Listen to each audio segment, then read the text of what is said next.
Leonard Miller is a name that has appeared in draft circles late in the cycle.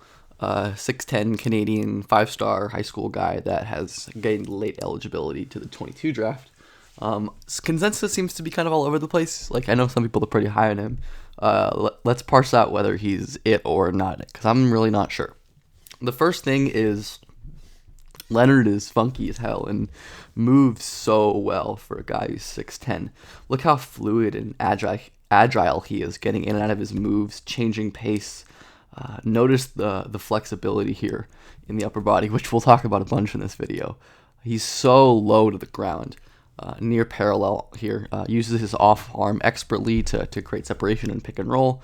But because he's not so explosive, which we'll get to, he's able to use his flexibility and footwork to get around guys, and then a beautiful no-look pass low to the cutter, which he loves to do, and we'll talk about more.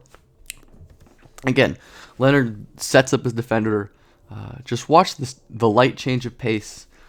Again, want to pay attention to the fact that, again, on this initial move, he is basically parallel with the ground. His shoulder is below the defender's shoulder, and when that is the case, he gets leverage, and the offensive player is able to dislodge and create an advantage, even without great burst.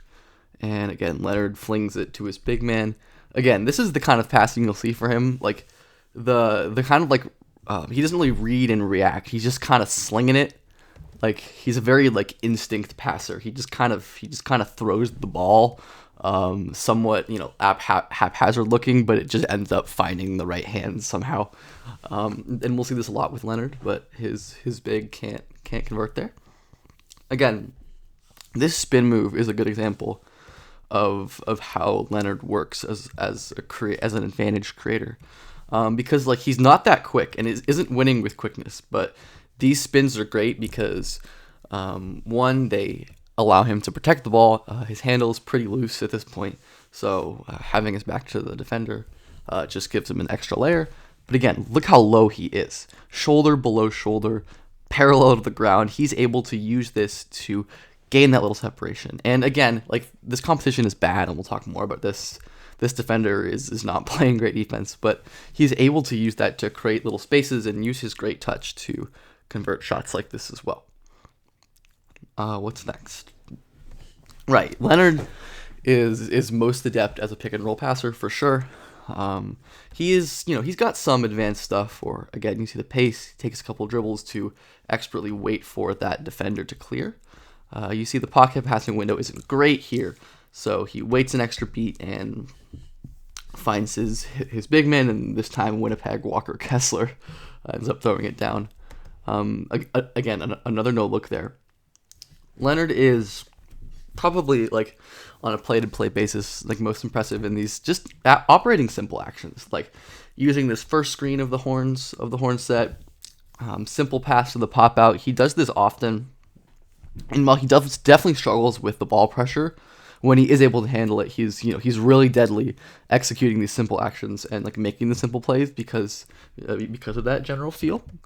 I think maybe I've seen some people call Leonard a very great passer, and I'm not sure I agree with that. And I think it's really important to consider passing angles and passing windows when you're evaluating, especially lower level competition.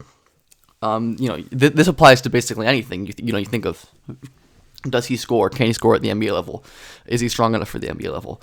But with passing, I think you can look at, are the passing windows NBA level? This, for example, is not an NBA passing window. There is absolutely no help in sight. This is wide open. And again, good on Leonard Miller to, again, hold this defender off and, be patient enough to recognize this. But this is this is a huge negative if anybody doesn't make that pass. Still good, but obvious. And again, a pass like this, which is definitely a little bit tougher because he's, kind of running between these two defenders. Again, very wide open. Ask yourself, is Leonard Miller going to consistently get windows like this in the NBA? Probably not. And not that being able to do this stuff is bad, because it is very good.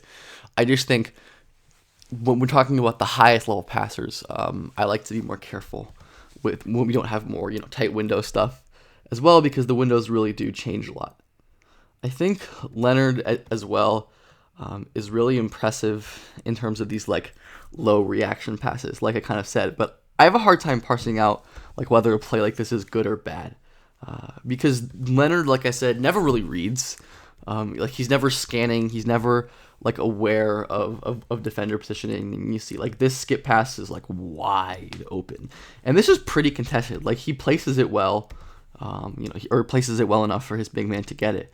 But is that like a thought where he's going for the layup pass, or is he just, not really considering where the defense is? Like this is very wide open, but this is also a good play. So, like I'm not really sure, but I'm trying to like think about what kind of passer he is. I do think Leonard is a bit hesitant, like recognizing what advantages he has, even as a scorer, like that last play, where again, he has the spin, he gets space in the pick and roll, and we've seen Leonard excel in these situations before, where he creates a passing window or goes to the rim, but he kind of squanders his advantage with a big on him, step back and brick, which is just something that happens kind of a lot with him. Is this the funny play? Yeah, this is the funny play. Leonard has like a serious case of like N1 mixtape-itis. I think like as we kind of seen before, like a lot of the no-look passes did not need to be no-look. Like there's no help here that is fooled by this little head flick at the end. It's just like not something that's like so functional, even if it's cool and like nice to have. And I think in the same way, you look at a play like this where he's just like out there hooping, like he's fun. Like Leonard is out there vibing. No, not this play actually. Oopsies, little technical difficulty. I skipped a little too far ahead, I think.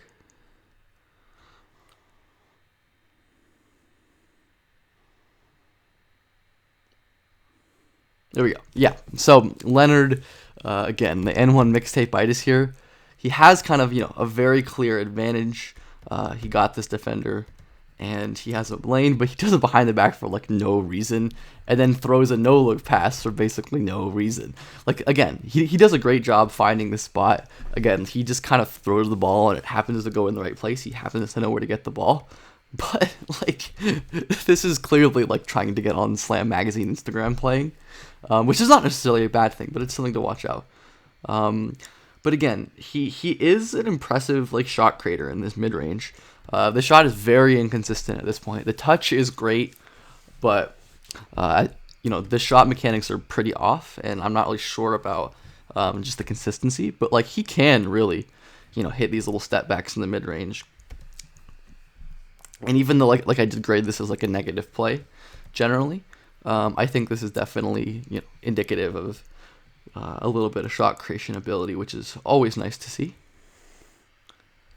Again, Leonard is an interesting scorer because even though like he kind of gets a blow by there, you're watching the competition. This guy's not playing defense really, and he is really limited vertically.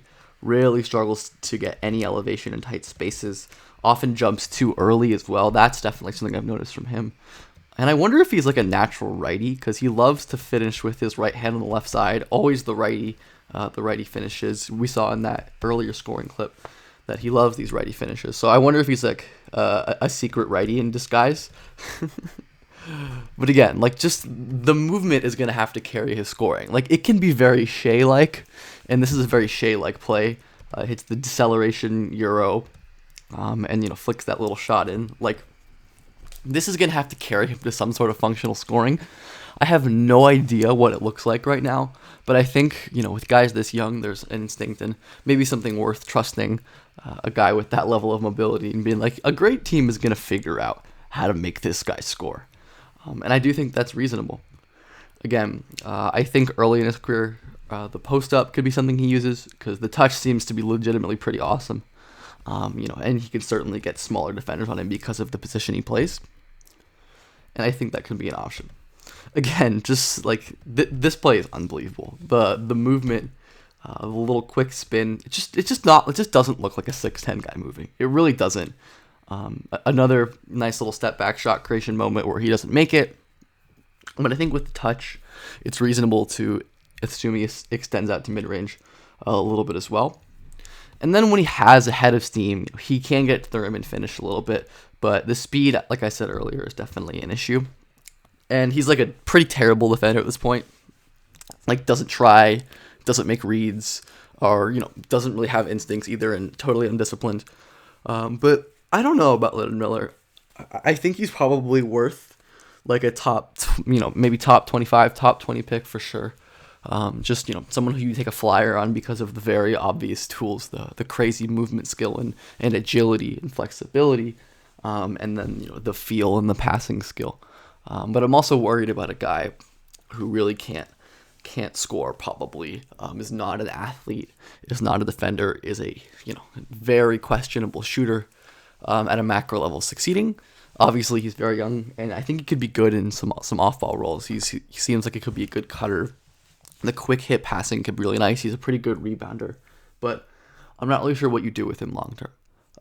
But I'm kind of unsure, and I'm going to link some better Leonard Miller content than mine in the description by my pals Chip Jones and PD Webb. So go check theirs out because it's more in depth than this.